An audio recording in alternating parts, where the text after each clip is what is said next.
यह तुलनात्मक अध्ययन पूरे जजमेंट में एब्सेंट है।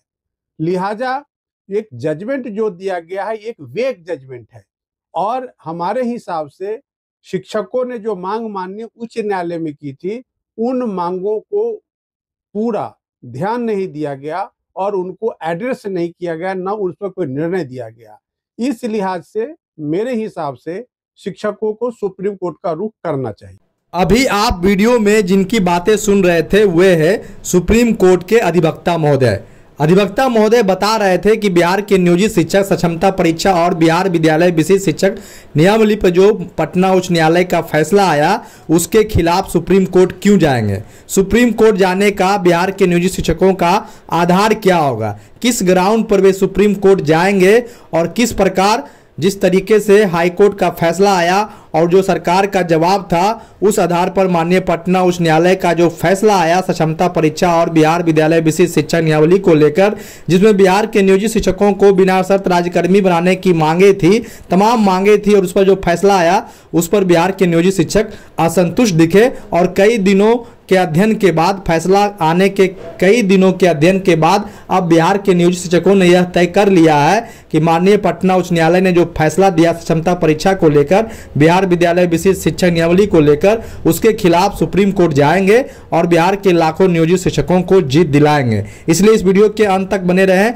आगे आप सुप्रीम कोर्ट के अधिवक्ता महोदय की जुबानी सारी बातों को समझेंगे, जानेंगे। इसलिए वीडियो के अंत तक बने रहें और चैनल पर यदि आप पहली बार आए हैं तो चैनल को सब्सक्राइब कर बेल आइकन दबाएं। तो आगे सुप्रीम कोर्ट के अधिवक्ता महोदय से जाने कि बिहार के नियोजित शिक्षकों को किस आधार पर सुप्रीम कोर्ट में जीत मिलेगी। जो फैसला क्षमता परीक्षा पर माननीय पटना उच्च न्यायालय ने दिया उसके खिलाफ सुप्रीम कोर्ट जाने की जरूरत क्या है और आपको क्यों जाना चाहिए, ये सारी बातें आप अधिवक्ता महोदय की जुबानी आगे इस वीडियो में सुने।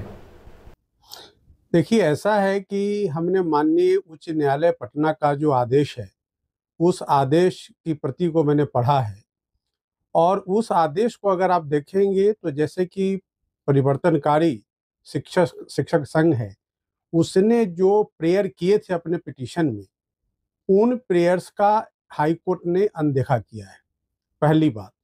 दूसरी बात, इस तरह से और भी जो पिटीशंस हैं जिसमें प्रेयर्स हुए हैं उन प्रेयर्स को डिसाइड नहीं किया गया है।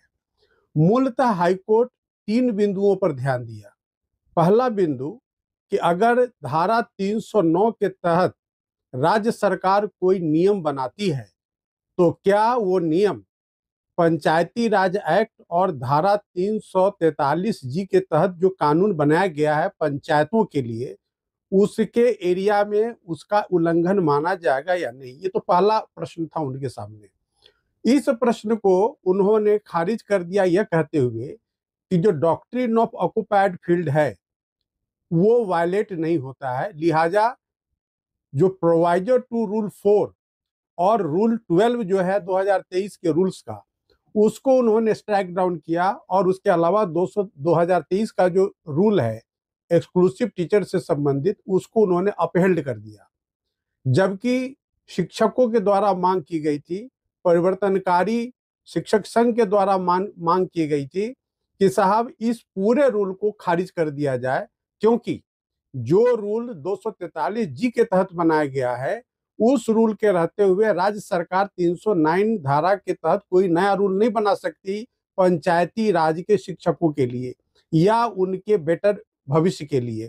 वो जब भी बनाएगी वो पंचायत ही बनाएगा, वो प्रखंड ही बनाएगा, वह जिला परिषद ही बनाएगा। लेकिन इस दलील को हाई कोर्ट ने मानने से मना कर दिया।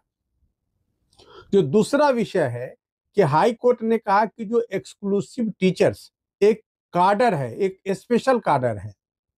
जब हाई कोर्ट की आप पूरे जजमेंट को पढ़ेंगे तो एडवोकेट जनरल के इस दलील को उन्होंने मान लिया, लेकिन उस पर जो उन्होंने रीजनिंग दी है उस रीजनिंग का जो रूल्स हैं पंचायती जो नियोजित टीचर से संबंधित उस रूल को इग्नोर करते हुए 2023 के रूल को मानते हुए, लेकिन 2023 के रूल में ऐसा कोई व्याख्या नहीं है कि एक्सक्लूसिव टीचर का जो काडर है वो बिल्कुल अलग काडर कैसे है। न तो उसका पे स्ट्रक्चर डिफाइंड है, न तो उसमें फीडर ग्रेड का कोई डेफिनेशन है। तो हाई कोर्ट ने इन तमाम बिंदुओं को इग्नोर करते हुए और एक्सक्लूसिव टीचर को एक काडर के रूप में मान्यता दी है, जो मेरे हिसाब से उचित नहीं है और वह संविधान सम्मत नहीं है।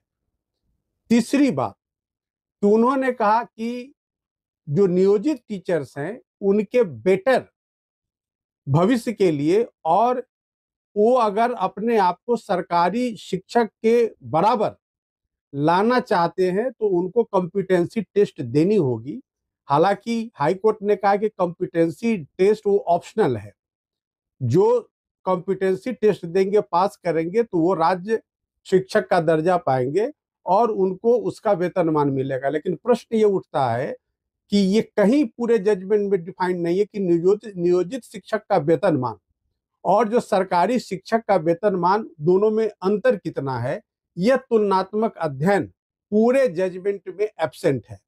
लिहाजा एक जजमेंट जो दिया गया है एक वेग जजमेंट है, और हमारे हिसाब से शिक्षकों ने जो मांग माननीय उच्च न्यायालय में की थी, उन मांगों को पूरा ध्यान नहीं दिया गया और उनको एड्रेस नहीं किया गया, न उस पर कोई निर्णय दिया गया। इस लिहाज से मेरे हिसाब से शिक्षकों को सुप्रीम कोर्ट का रुख करना चाहिए।